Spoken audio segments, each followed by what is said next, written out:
bienvenue dans Point de Vue, bonjour à tous. Gardez un œil sur le foot si vous voulez, mais restez avec nous, restez dans Point de Vue, parce que le vrai match, c'est celui-ci, celui de la confrontation des idées. Alors, dès maintenant, avec vous, avec nos invités, nous allons parler d'Emmanuel Macron et de sa communication. Le pognon le matin, Philippe de Villiers le soir, on a un peu la tête qui tourne. Nous nous arrêterons aussi sur la réforme de la SNCF, votée aujourd'hui. Après 3 mois de bras de fer avec les syndicats, 30 jours de grève, la victoire est-elle totale pour le gouvernement? Un boulevard s'ouvre-t-il pour Emmanuel Macron?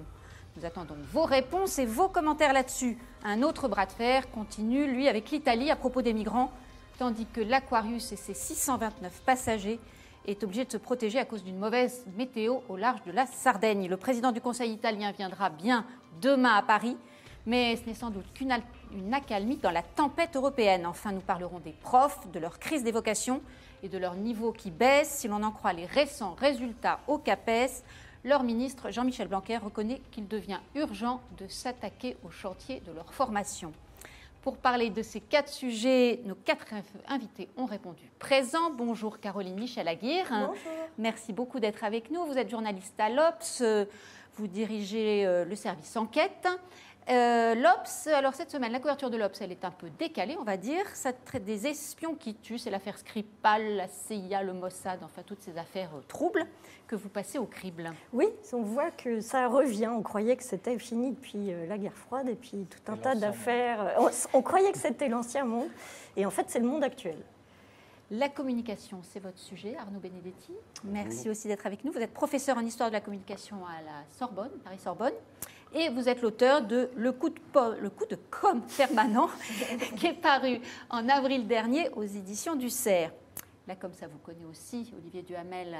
Merci aussi d'être avec nous. Je rappelle vos titres, mais tous les internautes de Point de Vue les connaissent aussi. Juriste, politologue, animateur de l'émission Mediapolis le samedi matin sur Europe 1 et auteur de Les mots de Macron. C'est paru chez Dalloz, c'est tout récent aussi, ça a 1 mois, hein, c'est ça? Oui, à peu près. Oui. Et on va en parler justement des mots de Macron. Et Vincent Trémollet de Villers, merci d'être avec nous. Vous êtes directeur adjoint de la rédaction du Figaro. Alors, le coup de com' permanent, est-ce cela? On va s'arrêter donc un instant sur cette journée d'hier du président de la République, avec le matin cette vidéo sur le pognon de dingue à propos de l'aide sociale, et le soir cette séquence avec Philippe de Villiers, cet entrepreneur culturel du Puy du Fou, et donc des démonstrations d'amitié avec le souverainiste. Olivier Duhamel, j'ai cherché dans votre livre, donc les mots de Macron, le mot pognon n'y figure pas. Ce sera peut-être pour la prochaine édition. Vous ne l'avez pas prononcé avant. Donc, Vous ne l'avez pas prononcé, ça sera donc pour la prochaine édition peut-être. Il y a celui d'argent, avec cette citation d'Emmanuel Macron quand il avait donné une interview au Monde. C'était « Je n'aime pas l'argent, mais je ne le déteste pas. Les gens dangereux sont ceux qui l'adorent ou le détestent ». Un commentaire, votre point de vue sur la séquence d'hier? D'abord sur la partie pognon, si on met un instant de Villiers de côté, j'ai trouvé que c'était assez, en dehors du fait que c'était vraiment, alors là, de la com pour de la com, j'ai trouvé que c'était très contradictoire avec son discours de l'après-midi sur le social. Devant la mutualité, au congrès de la mutualité. Voilà, à Montpellier. Parce qu'il paraît que le but était de faire un teasing sur le discours. En vérité, ça l'a complètement écrasé. On n'a parlé que de cette phrase, ces 2 citations du mot pognon, que de ça, que de ça, que de ça, et pas du discours de l'après-midi. Donc si c'est un teasing intégralement raté. Deuxièmement, c'est quand même un propos... Alors, c'est un propos qui n'est pas entendu exactement comme ce qui est dit.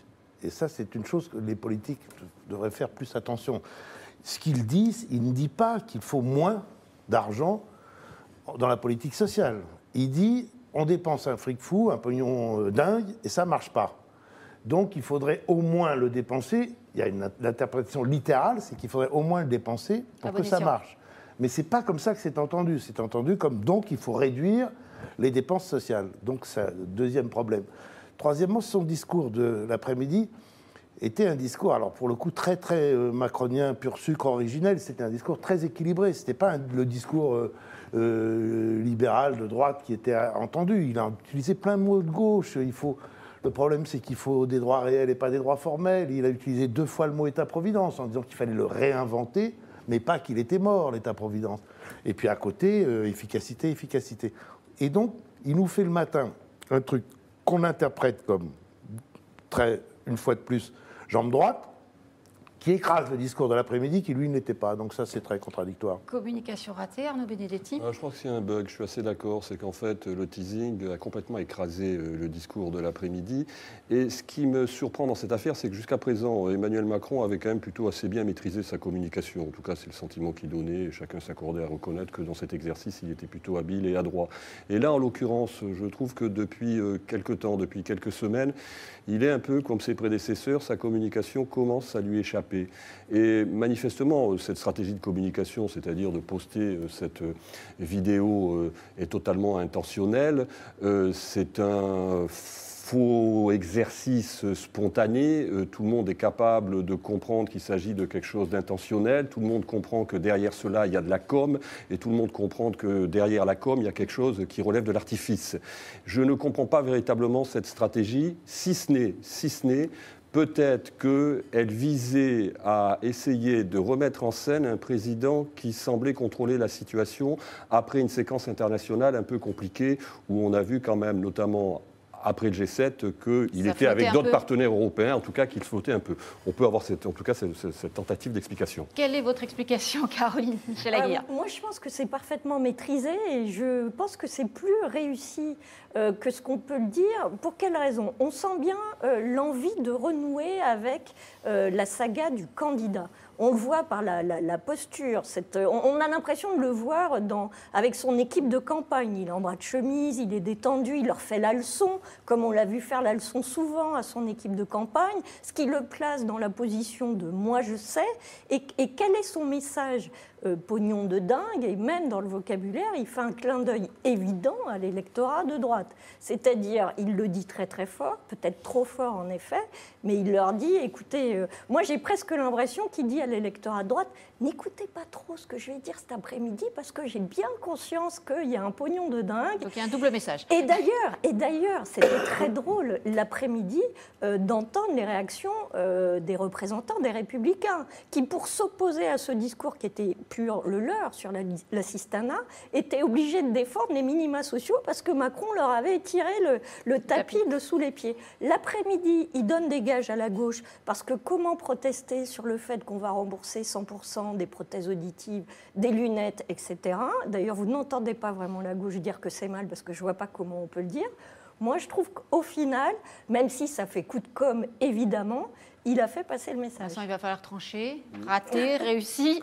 Vous avez le dernier mot. Mais moi, je trouve que c'était réussi. C'est-à-dire que quand on regarde de très près, c'est outré, c'est trop visiblement monté. Mais ce qui revient aux gens qui ne sont pas comme nous à suivre minute par minute ce qui se déroule, c'est cette phrase et le fait qu'il a repris la main sur l'actualité. Il la subissait quand même depuis un moment. Il avait perdu un peu de cette magie et de cette force. Et là, il a installé l'actualité du jour. C'est-à-dire que ça ressemblait à Nicolas Sarkozy au début de son mandat. C'est moi qui décide de quoi on va parler. Et ensuite, cette formule a infusé. Cette formule, elle est partagée, je pense. Les gens disent, bah oui, c'est vrai, on dépense n'importe comment et on ne sait pas si ça a vraiment une véritable utilité. La deuxième chose, c'est une méthode qu'ils utilisent beaucoup, qui est assez maligne, je ne sais pas d'où elle vient. Peut-être elle vient de Bruno Roger-Petit, qui connaît très bien les médias, mais qui consiste à faire une provocation pour déclencher un mouvement pavlovien, ce qu'explique très bien Guillaume Tabar ce matin dans le Figaro, afin que l'on entende crier un certain nombre de personnes qui appartiennent dans les catégories macroniennes à l'ancien monde et que les gens se disent « Ouh là là, cela on ne va plus les voir ». Et bien justement. Et donc, on préfère notre candidat président qui sans veste fait un peu le malin dans des vidéos. À ce propos, je vous propose d'écouter François Hollande. Il était ce matin l'invité d'Europe 1. Vous savez, dans ce qu'on appelle la communication, on finit par s'intéresser à la forme et pas au fond. La forme, convenons-en, elle était grossière à tout point de vue. Mais le fond, c'est ça qui, aujourd'hui, intéresse le pays. Grossière, c'est-à-dire parce que les mots sont choquants. Par les mots utilisés, puis par le procédé lui-même. Alors, sur la forme, en tout cas, Olivier Duhamel, pavlovien, François Hollande? Pavlovien, de toute façon, c'est sa ligne, il n'en bougera pas. Je note que vous devez être assez contente, parce que vous voulez de la confrontation des idées, et quand je me mets à dire qu'il me semble que Macron a commis une erreur, aussitôt Vincent Trémollet dit mais non, pas du tout. C'était très bon, c'était très réussi. Donc c'est un front renversé, mais ça marche. C'est ça qui est l'essentiel. Non, François Hollande, qu'est-ce que vous voulez, François Pour compléter Hollande sur le fond, il n'était Oui. pas si éloigné que ça de dire effectivement ça n'a pas marché. Et la question ne lui a pas été posée de dire d'ailleurs sous votre quinquennat. Moi, je pense que si la principale opposition qui s'élève face à Emmanuel Macron, c'est François Hollande, c'est une parfaite réussite. Excusez-moi, mais je ne crois pas que François Hollande va faire beaucoup très peur à Emmanuel Macron. C'est moins étonnant. Je me suis dit, c'est pas du tout, c'est réussi son histoire quand j'ai vu le communiqué de Martine Aubry. Il y avait un communiqué de Martine Aubry avec un certain nombre de mots, de formules que l'on a été habitué à entendre, qui sont devenus creuses à force d'être prononcées.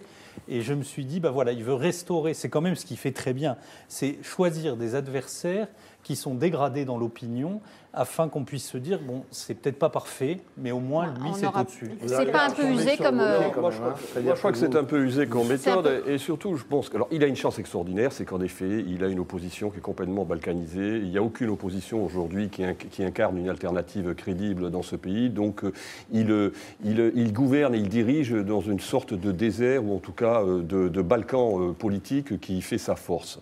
Il n'en demeure pas moins que quand même, je crois que la réitération de propos qui apparaissent quand même violents symboliquement, vis-à-vis notamment des couches populaires, parce que quand même la façon dont il parle des pauvres, on a l'impression qu'il parle de ces pauvres d'une manière un peu monarchique qui peut en tout cas choquer des couches sociales multiples et variées dans ce pays. Je crois que la réitération de ces propos, au fur et à mesure, finit peut-être par donner, en tout cas créer une image qui risque d'être allergisante, surtout si les résultats politiques n'arrivent pas assez vite. Donc il prend quand même un risque sur la distance. Alors peut-être sur le moment, on peut considérer que c'est un coup de com' génial, moi je ne le trouve pas, mais je crois que sur la distance, ça risque de poser problème. La remise en selle est risquée. Non, pas trop. Ouais.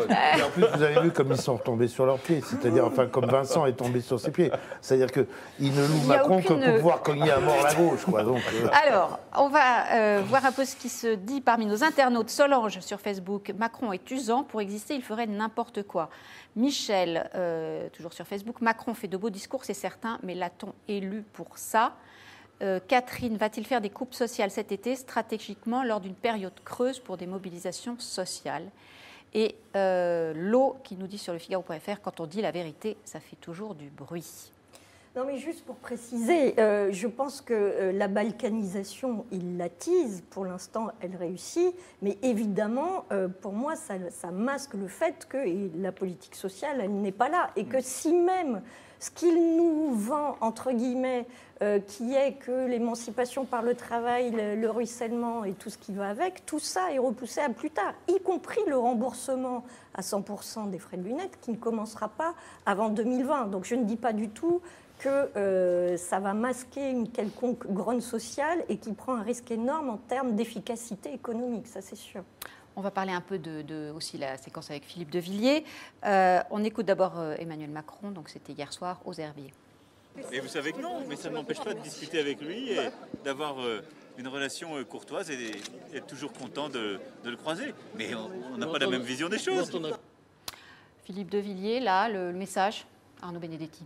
Il est assez constant, d'ailleurs, de toute façon, ce n'est pas la première fois qu'il exhibe son amitié avec Philippe de Villiers, mais il y a quand même une fascination chez Emmanuel Macron, et c'est ce qui peut le rendre sympathique, notamment à une partie de la droite, pour l'histoire profonde. Vous savez, l'histoire qui va en deçà ou au-delà de la Révolution française. Souvenez-vous, les premières images du candidat fraîchement élu, c'est dans la cour du Louvre. La cour du Louvre, c'est quand même le jardin où est née la France, où est né l'État. Donc, quelque part, ça parle à un électorat conservateur.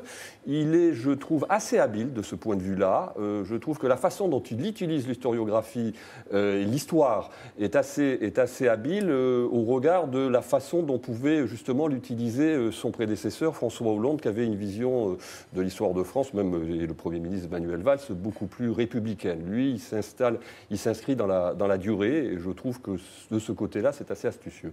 Il s'inscrit dans l'histoire, mais vraiment cette amitié réelle, ou en tout cas mise en exergue avec Philippe de Villiers, je pense qu'il y a une estime mutuelle de part et d'autre. Qui est réelle. C'est-à-dire que Villiers est bluffé par ce candidat qui d'abord a fait exploser la droite, qui a été pour laquelle Villiers a un peu de ressentiment puisqu'il n'a jamais réussi sa carrière nationale.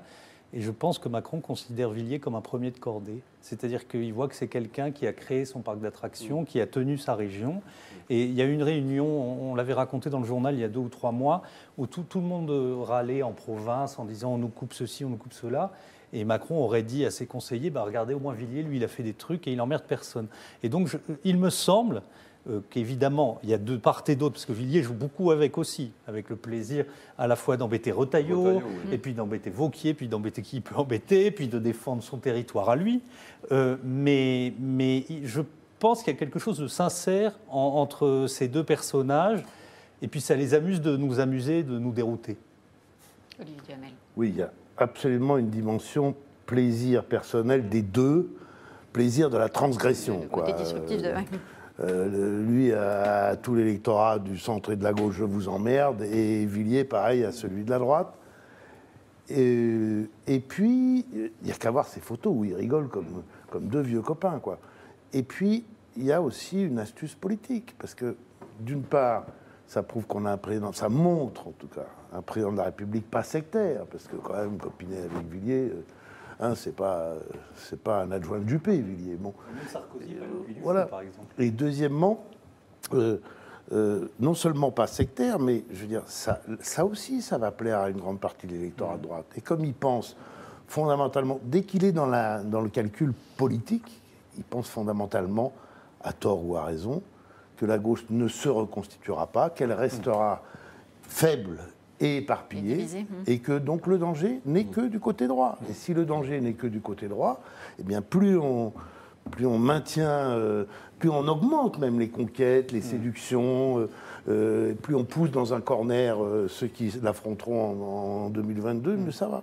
La gauche ne va pas se reconstituer contre Philippe de Villiers. Non, je suis obligée de reconnaître que je suis à peu près d'accord avec tout ce que vous avez dit, d'autant que vous êtes allé dans mon sens, au sens que le matin, avec la vidéo... Oui, ça ne marche pas à tous les coups. Il parle à la droite populaire, l'après-midi... devant la mutualité, il tire le tapis sous la gauche avec cette histoire de remboursement. Et le soir, il vient faire un énorme clin d'œil, en effet, à la droite conservatrice traditionnelle. C'est ce qu'il a fait pendant toute la campagne. Il coche les cases. Il sait absolument à chaque fois à qui il s'adresse et ce qu'il vise. La seule question qu'on peut en effet se poser, que vous avez soulevée, ou que vos lecteurs ont aussi soulevé, c'est jusqu'à quand ça marche. C'est-à-dire qu'on est encore dans le discours, avec des clins d'œil appuyés, et qu'on va rentrer maintenant, au bout d'un an de quinquennat, dans le dur, et dans l'attente des résultats, c'est-à-dire que les pauvres qui vont voir les déremboursements vont peut-être pas voir tout de suite le ruissellement les enrichir comme par magie, et que cette méthode-là n'est peut-être pas celle qui marchera encore dans 2 ans et dans 3 ans. Donc l'état de grâce, Arnaud Bénédicte, un an, là c'est terminé, maintenant... Non, mais je pense qu'il a pris acte que le pays, en tout cas il considère que le pays a basculé politiquement à droite, et culturellement à droite. Et donc il a compris qu'il fallait en effet bétonner de ce côté-là. Alors le problème de Hiatus, c'est qu'il a été élu quand même avec un étiage au premier tour qui était plutôt de centre-gauche. Alors il y a une espèce de schizophrénie entre la légitimité électorale qui est celle de son premier tour et la façon dont il pratique aujourd'hui sa politique. Donc ça c'est vrai que ça pose problème, et c'est pour ça que une partie de l'électorat de gauche et une partie des gens de gauche sont furieux quant à son évolution aujourd'hui, depuis qu'il est élu. Un élément intéressant là, dans ce qu'il fait, c'est qu'il prend en compte un phénomène diffus, impossible à calculer sur le plan électoral, qui est celui du politiquement correct. Mais ce phénomène a joué un rôle considérable dans l'élection américaine, et Obama, qui est un modèle de Macron, puisqu'il était presque mimétique pendant la campagne, a épousé ce politiquement correct jusqu'à exploser avec l'histoire des toilettes neutres, je ne sais pas si vous vous souvenez, où il fallait des... Bon. Et Macron prend un tout autre chemin. Il le fait cet après-midi en allant visiter la maison de Pierre Loti, qui a été au cœur d'une polémique pour ses propos antisémites, et contre les Arméniens. Et il dit... on ne peut pas réduire Pierre Loti à ses extraits, il faut lire toute son œuvre, rien que son œuvre, on ne va pas commencer à censurer les œuvres. Et là, je pense qu'il parle à une très large partie du pays qui trouve, ce qu'on voit à la une des journaux ou de beaucoup d'émissions, on ne peut plus rien dire, la parole est surveillée, on doit faire attention à tout ce qu'on dit, on a rétréci le champ de l'expression. Et de sa part, je pense que c'est assez fin, c'est difficile à calculer, mais ça compte à la fin quand il faut choisir pour qui on vote. Quelques réactions encore sur ce thème général de Macron fait. Alors Michel nous dit Catherine nous dit sur Facebook, va-t-il faire des coupes sociales? Ça, pardon, je vous l'ai déjà dit. Sylvie, le problème dans notre pays est qu'on donne plus d'importance à des paroles qu'au contenu. Annick, maladroitement, j'ai perdu Annick, elle revient sur l'écran. Maladroitement exprimé, il a raison de tout mettre sur la table et faire le tri des aides notamment. Alors, à la question qu'on vous posait sur le Figaro.fr, êtes-vous choqué par les propos d'Emmanuel Macron? On met un pognon dingue dans les minima sociaux. Eh bien, vous avez été beaucoup à voter et vous êtes 73% à estimer que non, vous n'êtes pas choqué par ces propos. Faire plaisir aux 3/4 des internautes du Figaro, c'est pas rien. C'est pas rien. Excusez-moi. On en restera là pour aujourd'hui sur ce thème. Alors, on va parler aussi de la réforme de la SNCF. Cette fois, ça y est, elle a été adoptée, votée au Sénat ce matin. Alors, l'exécutif a-t-il remporté cette mer des batailles, comme on l'appelle souvent?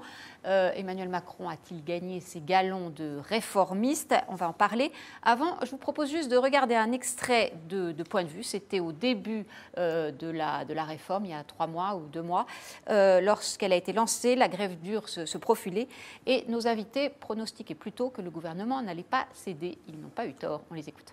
Si la réforme passe, oui, ça sera de fait une révolution. Les cheminots n'ont pas réussi à convaincre les Français de les avoir avec eux. Ils ont perdu clairement la bataille de l'opinion publique. Je pense que oui, la bataille de l'opinion est perdue. C'est une bataille qui coûte cher quand même. Et ça coûte cher, et que Macron va gagner, quoi. Il va aller jusqu'au bout. La colonne vertébrale d'Emmanuel Macron et de la totalité de l'exécutif est essentiellement économique. S'il échoue à faire passer ses réformes économiques sur tout le régalien, ça sera mort. Vincent Trémollet, c'est un boulevard effectivement qui s'ouvre pour Macron, ou comme on le disait un petit peu tout à l'heure, les choses sérieuses commencent?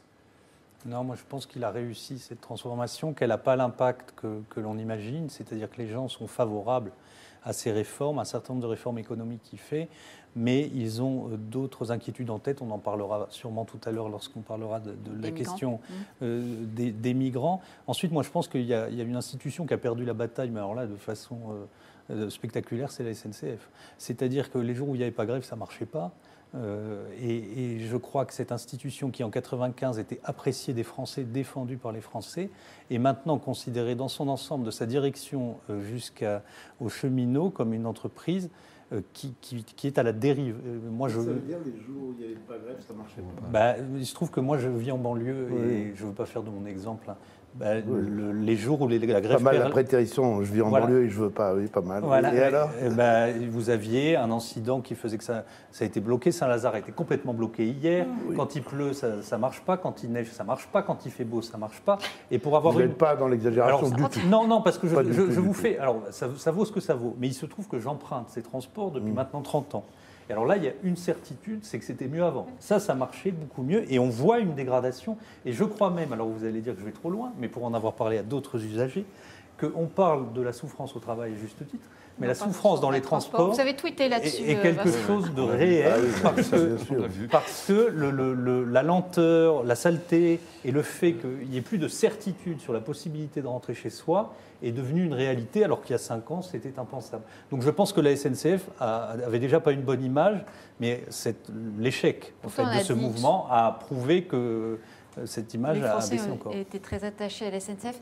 Pour revenir sur le côté mer des batailles, comme on l'a dit beaucoup au début, Arnaud Benedetti, est-ce il y avait déjà le Code du travail. Il y avait le Code du travail, je veux dire, qui était la première mer des batailles. Moi, je crois que surtout, ce qu'il faut tirer comme conclusion, c'est qu'il y a des gens qui se sont opposés à la fois à la réforme du Code du travail, à la fois à la réforme de la SNCF, et que les mobilisations ont globalement échoué. C'est-à-dire que certes, il y avait des gens dans la rue, mais enfin, on n'a pas eu des mobilisations qui, sur le plan quantitatif, ont permis de faire une démonstration de force telle que le rapport de force politique pouvait être quelque part en défaveur du gouvernement. Je crois que ça, c'est une réalité. Alors, il faut se poser la question, pourquoi ça n'a pas marché? Pourquoi ces mobilisations, finalement, collectives, n'ont pas fonctionné?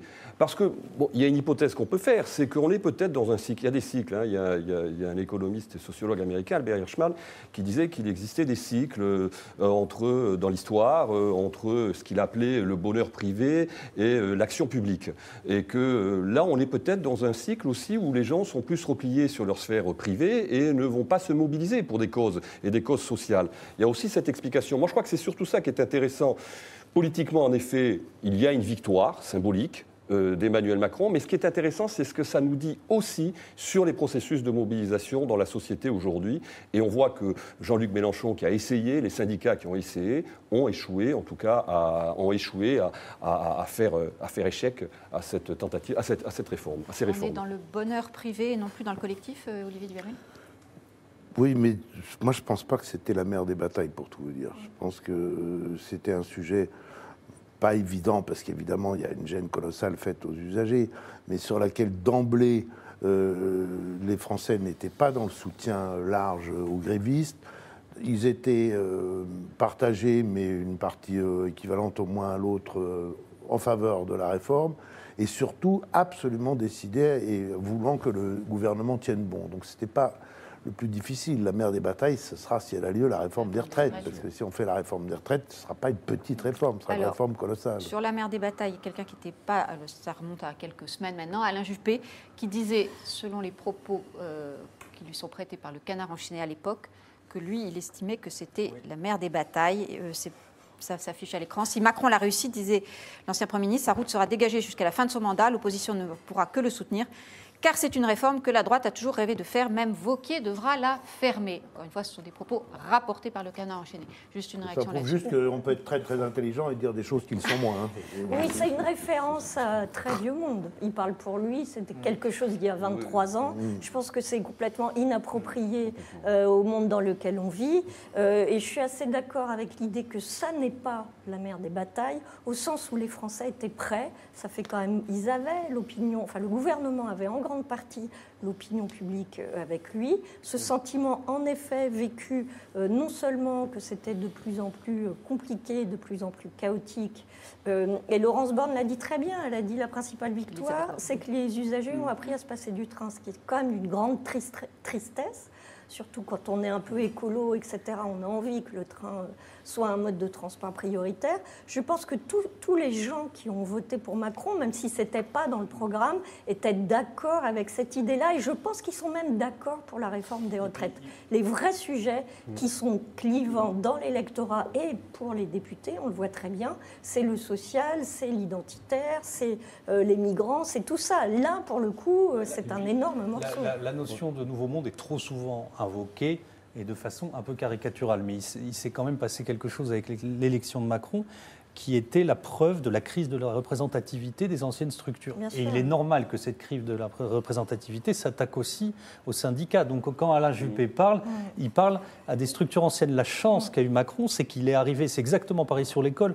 Vous vous souvenez que les socialistes, juste après l'élection de Macron, disaient qu'il va tomber sur l'école avec Blanquer, parce qu'il y aura des bataillons de lycéens dans la rue. Bon, et ce n'est pas du tout ça. Il est arrivé à un moment où il y avait un consensus dans l'opinion, mais il fallait simplement qu'il se passe un événement pour que ce consensus se réalise et s'exprime publiquement. Il me semble que sur les réformes économiques, alors on verra sur les traites, mais celles qu'il a eues là, il y avait déjà ce consensus, il l'avait senti, il y avait une compréhension profonde du corps social français, et que les structures qu'on a regardées comme véritablement inquiétantes étaient déjà épuisées, la CGT en tête.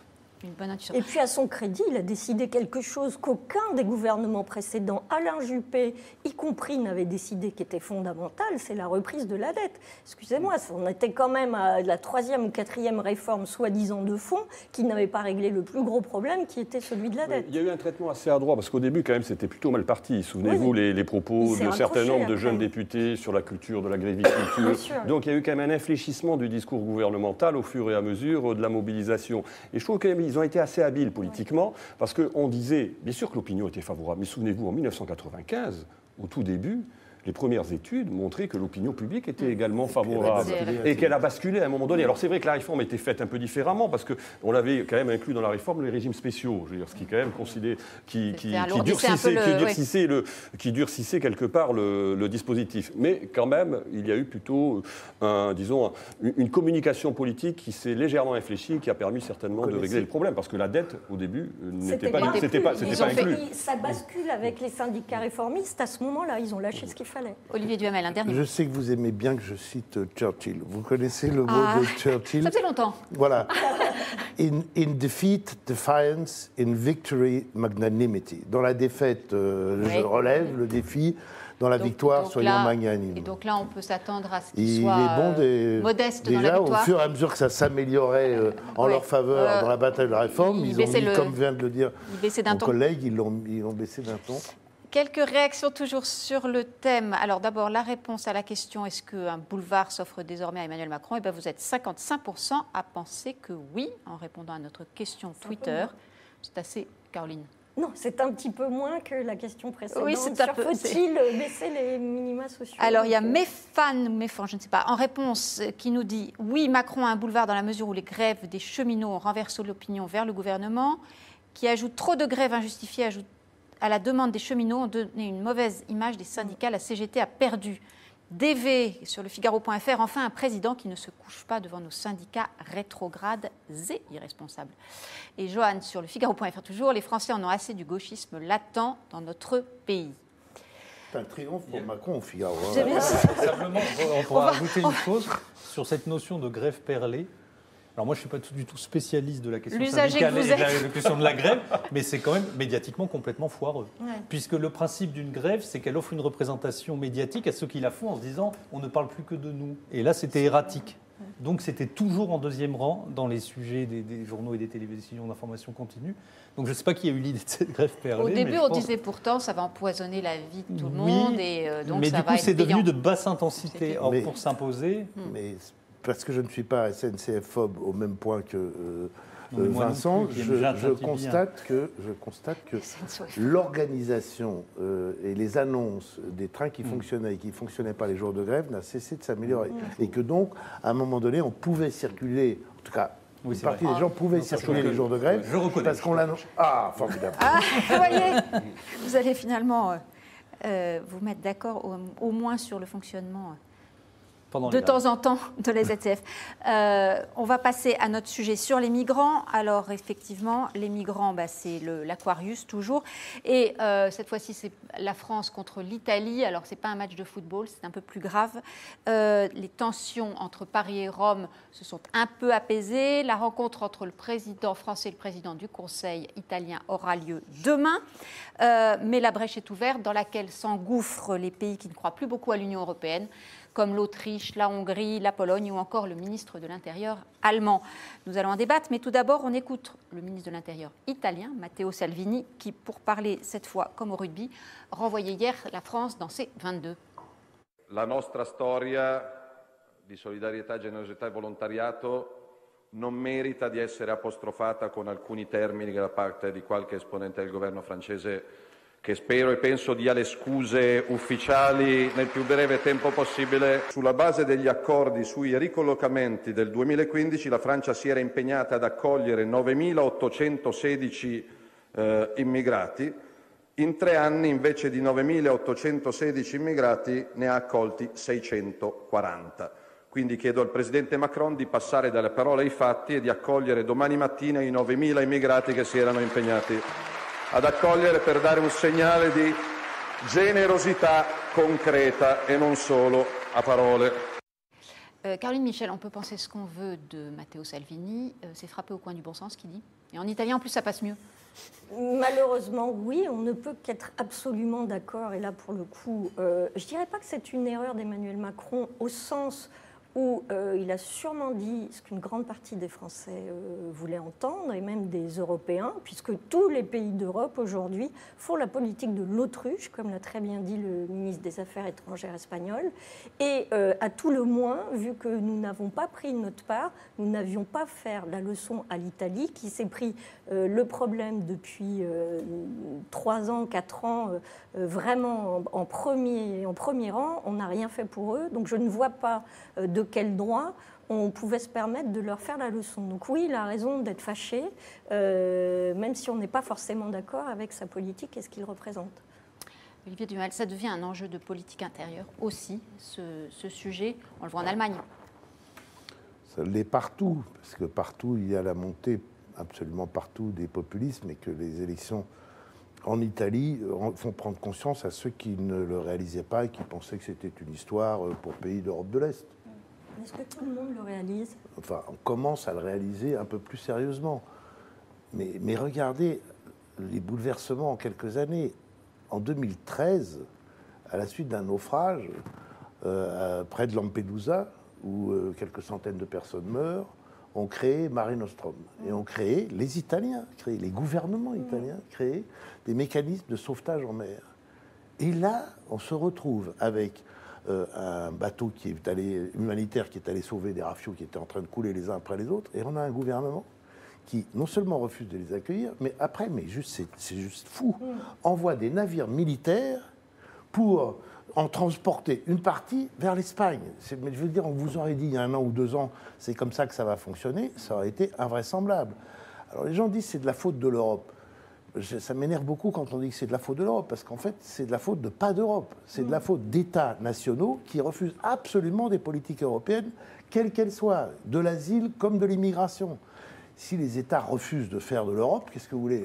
On ne peut pas l'imposer. D'où la question, c'est plus de la politique intérieure que finalement une politique européenne. Ça dépend. Vous dites c'est de la politique intérieure si on considère qu'il n'y a plus d'Europe et que c'est une question de frontières. C'est un enjeu pour l'Europe.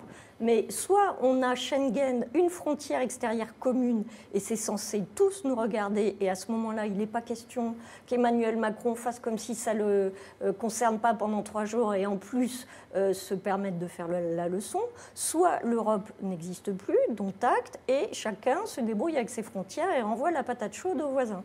Ma question, c'était plus, c'est devenu un enjeu de politique intérieure et du coup, ça suscite des réactions qui sont celles qu'on voit aujourd'hui, c'est-à-dire, effectivement, le fond du problème de ces 629 migrants, c'est plus tellement la question aujourd'hui, c'est plus, est-ce que l'Europe accueille des migrants, est-ce que tel ou tel pays continue d'en accueillir, Vincent là-dessus? La question, en fait, elle est presque, oui, elle est politique dans le sens noble du terme, c'est est-ce que l'État-nation est la forme adaptée pour affronter la crise de migrants, ou est-ce qu'il faut un grand ensemble européen avec une restauration des frontières de Schengen, ce qui est l'idée d'Hubert Védrine, qui avait défini un plan il y a 2 ans extrêmement pertinent sur la crise des migrants. Il s'est époumoné, personne ne l'a écouté, et il a décrit à peu près ce qui est en train de se passer. Je me souviens de la phrase d'Hubert Védrine, elle m'avait marqué: les opinions publiques ont l'impression que nous ne maîtrisons rien.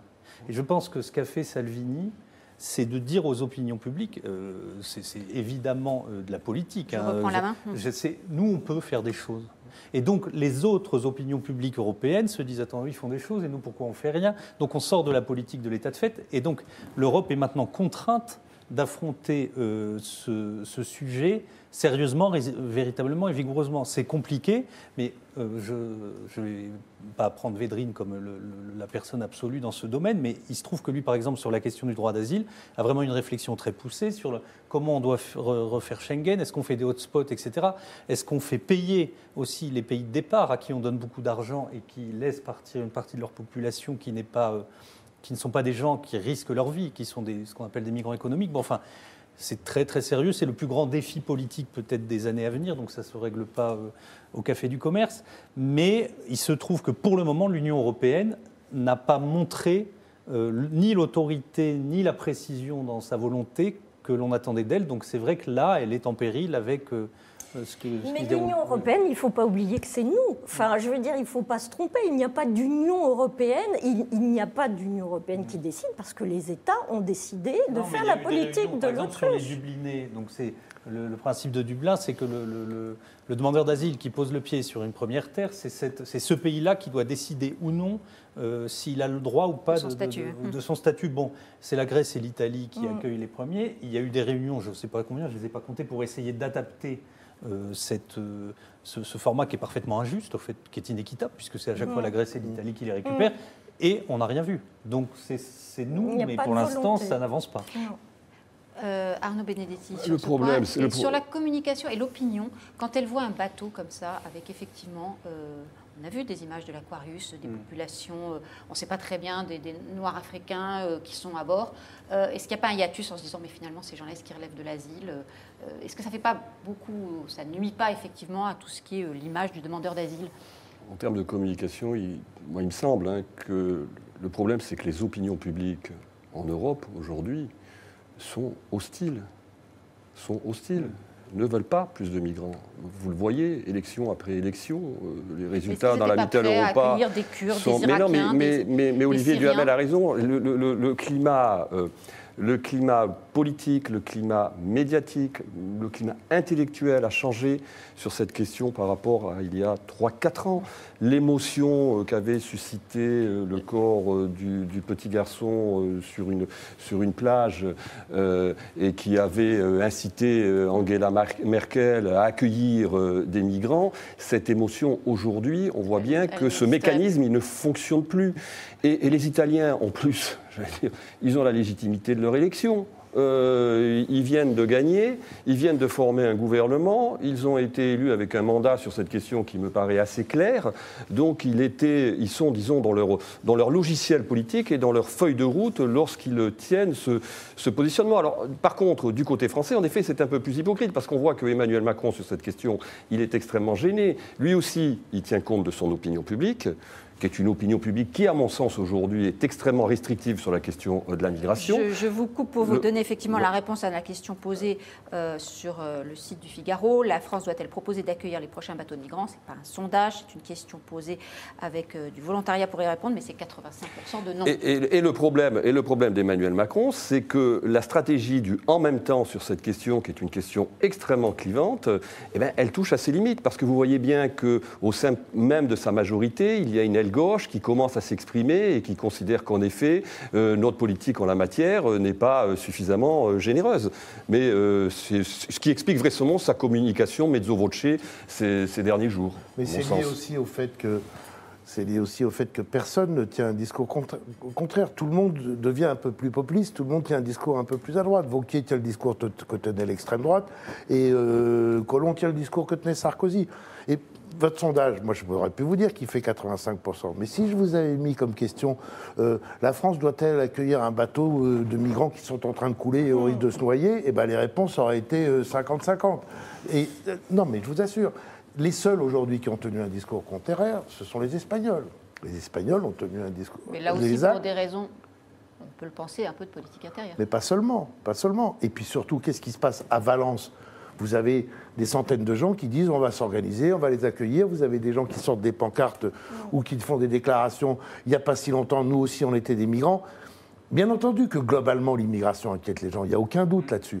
Mais il y a aussi des moments où il peut y avoir... Il y a aussi des moments où la volonté de solidarité devant l'immense détresse et l'action humanitaire joue. C'est pas complètement... Mais simplement, on ne tient que le premier discours. Voilà. Mais fondamentalement, moi je crois que Hubert Védrine, ce que vous disiez est vrai, au sens où les gens seraient prêts, les Français seraient prêts à les accueillir, ces 625 migrants. C'est pas la question des 600, c'est l'impression d'avoir perdu le contrôle, que tout n'est pas maîtrisé et qu'on ne sait pas ce qui nous arrive. On appelle l'accueil une impuissance. Je pense que c'est ça. Je pense que les gens sont partagés parce que cette indifférence-là, je ne crois pas que c'est une déshumanisation. C'est une impuissance terrible qui va se retourner contre nous. Alors, on peut avoir un tout début d'optimisme quand même. En tout cas, il y a un scénario optimiste avec la victoire des populistes et avec les Italiens. Parce que mettre 700 000 migrants dehors en 2 ans, c'est de la blague, c'est totalement impossible, et ils le savent ou ils vont le savoir très vite. Et donc il va y avoir un intérêt accru des Italiens à trouver, avec l'Allemagne, avec la France, avec quelques autres, certainement pas à 27 évidemment, mais comme ça ne marche pas à 27, si les plus importants font ensemble déjà une politique commune, ça peut changer les choses. Et contrairement aux apparences, on peut penser que le gouvernement populiste en Italie aura intérêt à s'accorder avec Macron et Merkel.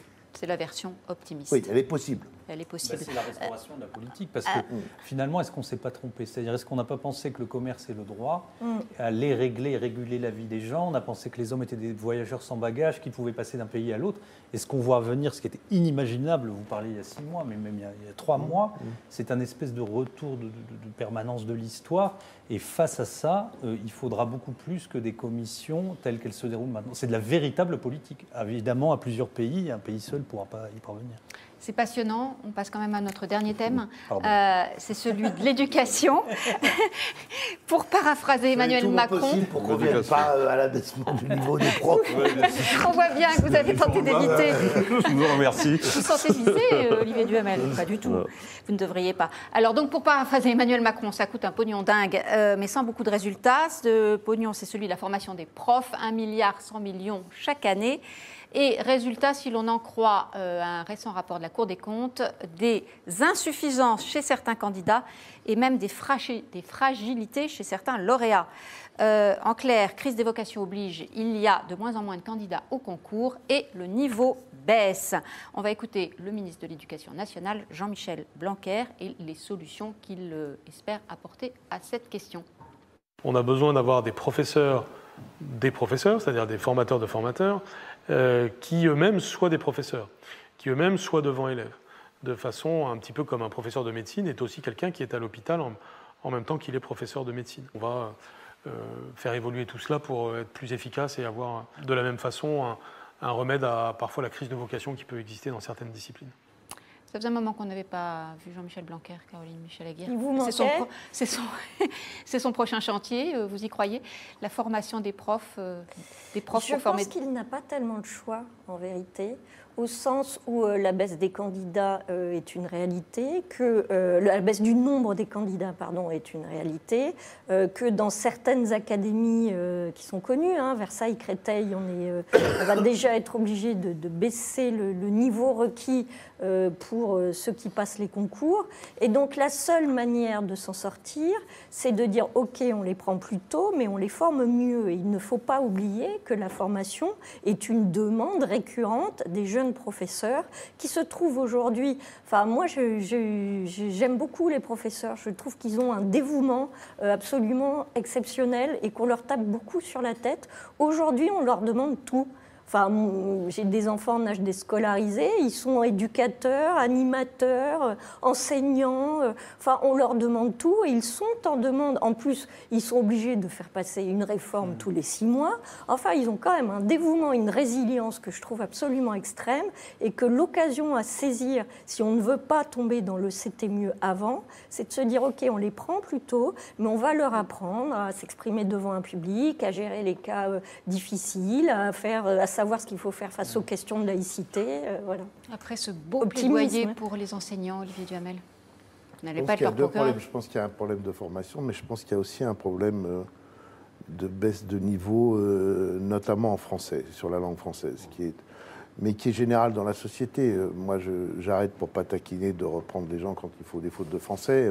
Et je fais souvent ça à Vincent. Et là, il en a encore fait une tout à l'heure. Et je suis pas venu l'embêter sur un espèce. Bon, donc, on en fait tous. Et il y a une dégradation de l'expression écrite, mais elle est très très forte chez les étudiants. C'est incontestable. Et donc là, il y a un problème de fond sur lequel il faut travailler. Il y a quand même dans sa déclaration en creux, il y a les IUFM qui sont attaqués parce que quand il dit, oui, enfin, un autre nom, mais il dit qu'il faut qu'ils donnent des cours comme le prof de médecine va à l'hôpital. Sous-entendu, ce sont des pédagogistes qui développent leur théorie de l'éducation à des profs qui sont sur le terrain en leur demandant des choses qu'ils ne comprennent pas. Et il y a eu, alors toutes les rentrées, il y a des livres qui sortent de témoignages de profs qui racontent justement leur formation, où il y a la fameuse novlangue, etc. Et bon, c'est aussi à ça qu'ils s'attaquent. Moi, je pense, pour terminer, que les profs souffrent d'un problème plus profond, qui est celui de l'identification. C'était le plus beau métier du monde, sans faire du c'était mieux avant. Quand on lit Pagnol, quand son père est instituteur, c'est le grand-mère. Quand on lit Camus, l'instituteur Monsieur Germain, quand il a son prix Nobel, il le dédie à son instituteur. Donc là, mais c'est même pas le prof, c'est l'instituteur. Imaginez aujourd'hui l'image sociale qu'a un instituteur. On se dit, attends, il est instituteur. Non. D'abord, ce sont des femmes. Et alors que, oui, une institutrice.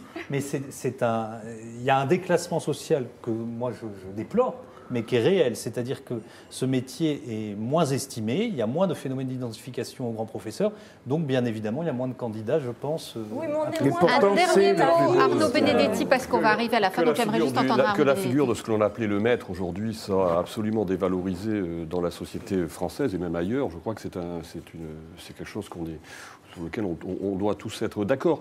La réalité, c'est que l'effondrement du niveau, c'est l'effondrement en effet de la culture littéraire et de la culture générale général également, de la culture historique aussi. Il suffit d'être enseignant et d'avoir des étudiants pour s'en rendre compte. Il suffit de corriger des copies pour s'en rendre compte.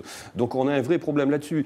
C'est que la difficulté, c'est que sur tout ce qui touche le littéraire, qui, quoi qu'on en dise, a été fortement dévalorisé depuis ces dernières années parce qu'on a préféré finalement valoriser d'autres filières, est un vrai problème notamment pour les enseignants, parce que les enseignants sont là pour former des élèves, sont là pour former des étudiants, et en l'occurrence, on se heurte à une difficulté qui est à mon avis majeure, mais les déclarations de Blanquer ne suffiront pas vraisemblablement à traiter dans le fond la question.